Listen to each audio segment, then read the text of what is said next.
एक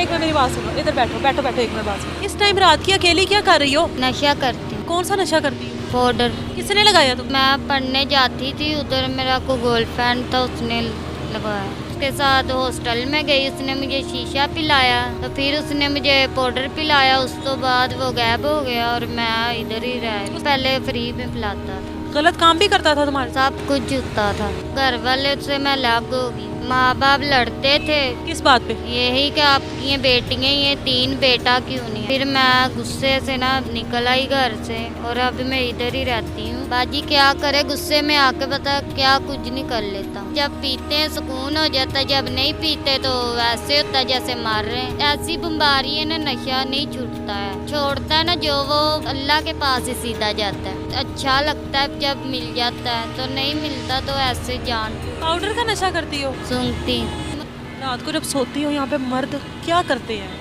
बाजी मर्दों का क्या पता कि कुछ नहीं कर लेते। तुम खामोश हो? खामोश हूँ। हर किसी को इजाजत है कुछ भी कर ले। नमस्कार। सन 1947 में सनातन घृणा के आधार पर बने श्वानाकृति रेवड़ राष्ट्र रूपी बाड़े में बंद किए गए मस्त खरवंशी जिनावरों की संपूर्ण पशु अर्थव्यवस्था पिछले 70 वर्षों से मात्र 2 ही पशु उद्योगों पर निर्भर है। पहला पशु उद्योग जहां लट प्रक्षालन हेतु रेवड़ राष्ट्र की मादाओं के विक्रय तथा निर्यात पर आधारित है, वहीं दूसरा प्रमुख पशु उद्योग नशीले पदार्थों के उत्पादन तथा व्यापार का है। अपनी ही अम्मी बहन बेटियों के साथ प्रजनन करके निरंतर अपनी पशु संख्या को बढ़ाने का प्रयास कर रहे मस्त खरवंशी जिनावरों से उत्पन्न होने वाले आनुवांशिक रूप से विकृत रेवड़ राष्ट्र के युवा पिलूरे पिलूरियों पर खुदाई तथा नशे से जुड़े इन पशु उद्योगों का जो प्रभाव पड़ रहा है, उसे जानने के लिए आज हम टीम फुद्दुद्दीन की सबसे लठ लुभावन दुग्गी वाली बूरजहां की एक रिपोर्ट देखेंगे, जिसमें रेवड़ राष्ट्र की सड़क पर रात के समय बूरजहां द्वारा पकड़ी गई बुरियम को देखकर तथा सुनकर आपको यह ज्ञात होगा कि रेवड़ राष्ट्र के मस्त खरवंश में जन्म लेने वाली एक पिलूरी को बाल्यकाल से ही लट संघर्षों से भरा एक खुदाईपूर्ण पशु जीवन जीना होता है। लाहौर में सिर्फ बूढ़ी औरतें नहीं मर्द नहीं बल्कि छोटी छोटी बच्चियां नशे पे लगी हैं। इस बारे में मैं पहले सिर्फ सोचती थी, मुझे लगता था, लेकिन आज मैंने अपनी आंखों से देखा भी है। कोशिश करते हैं उससे बात करने की, अगर हमसे बात कर ले तो। क्या नाम है आपका? मरियम। मरियम, क्या उम्र है? 16 साल। 16 साल। यहाँ पर क्या कर रही हो? वैसे बैठी हूँ। वैसे तो नहीं बैठी। कौन है, किसके साथ हो? केली। इस टाइम रात की अकेली क्या कर रही हो? नशा करती हूँ। नशा करती हो? कब से कर रही हो? ये तो हो गए 3-4 महीने। 3-4 महीने हो गए हैं। कौन सा नशा करती हो? पाउडर। किसने लगाया तुम्हें? मैं पढ़ने जाती थी, उधर मेरा को गर्लफ्रेंड था, उसने लगाया। बॉयफ्रेंड था? बैठ जाओ, तुम्हारे पास बात कर सकती हूँ तुमसे। घर वाले किधर हैं? वो घर वाले से मैं अलग हो गई हूँ। किस तरह अलग हो गई हो? शादी हुई भी है तुम्हारी? नहीं हुई भी शादी। घर वालों से कैसे अलग हुई हो? माँ बाप लड़ते थे, तो 3। किससे लड़ते थे? मेरी मम्मा से अब्बू लड़ते थे? हाँ अच्छा। जी। किस बात पे? यही कि आपकी ये बेटियाँ, ये 3 बेटा क्यों नहीं है, इस वजह। भाई नहीं है आपका कोई? नहीं। इस बात पे बाप लड़ता था? हाँ।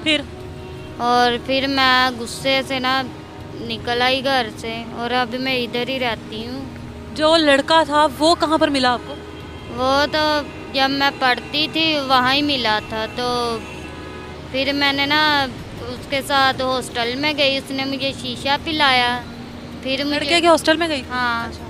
तो फिर उसने मुझे पाउडर पिलाया, उस तो बाद वो गायब हो गया और मैं इधर ही रह गई। उसने तुम्हें नशे पे लगाया? जी। अपने पास से नशा पिलाता था तुम्हें? जी। कि पैसे भी लेता था? पैसे नहीं थे लेता, पहले फ्री में पिलाता था। उसके साथ ही रहती थी? हाँ।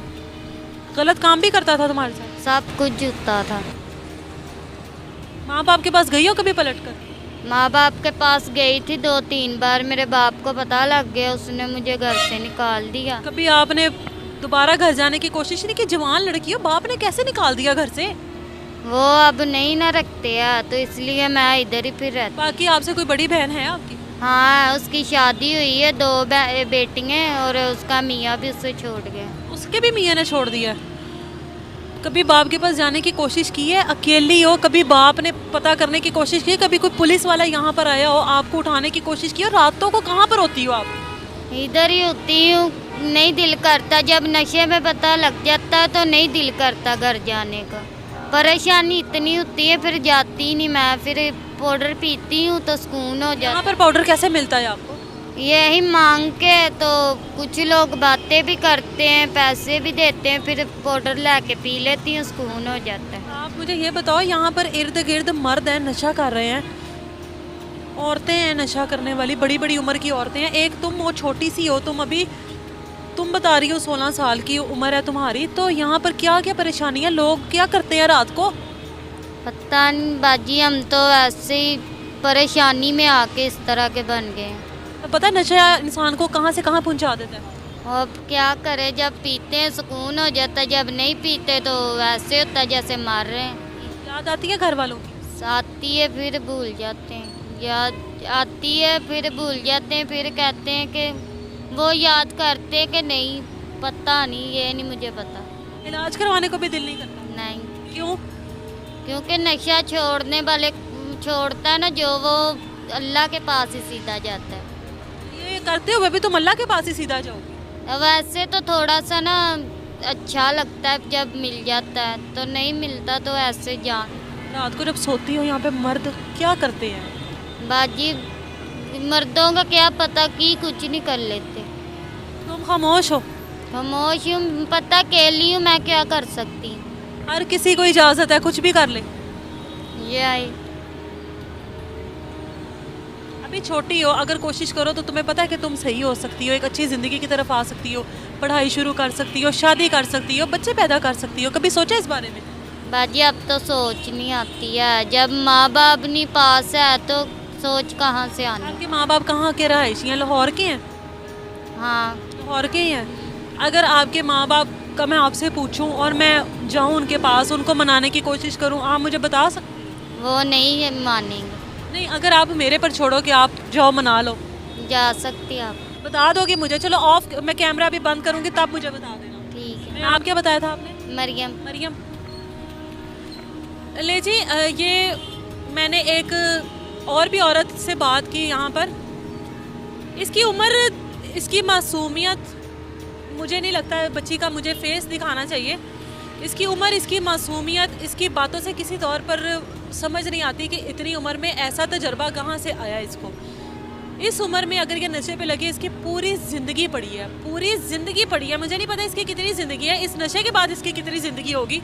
ये आज यहाँ पर है, मुझे नहीं पता ये कल कहाँ पर होगी। हाँ, लेकिन अभी मैं इसके साथ इसके घर जाने की कोशिश करूँगी, इसको किसी महफूज मुकाम पर पहुँचाने की ज़रूर कोशिश करूँगी। और ये एक लड़की नहीं है, मैं बार बार कहती हूँ, इस तरह की बेपनाह लड़कियाँ हैं जो लाहौर की सड़कों पर मौजूद होती हैं। कई लाहौर की सड़कों पर ही सो जाती हैं और कईयों के पास कोई ठिकाने होते हैं, कईयों को कोई ना कोई ले जाता है। कि माँ बाप की एक ख्वाहिश के बेटा चाहिए, उसने इस लड़की की ज़िंदगी बर्बाद करके रख दी है।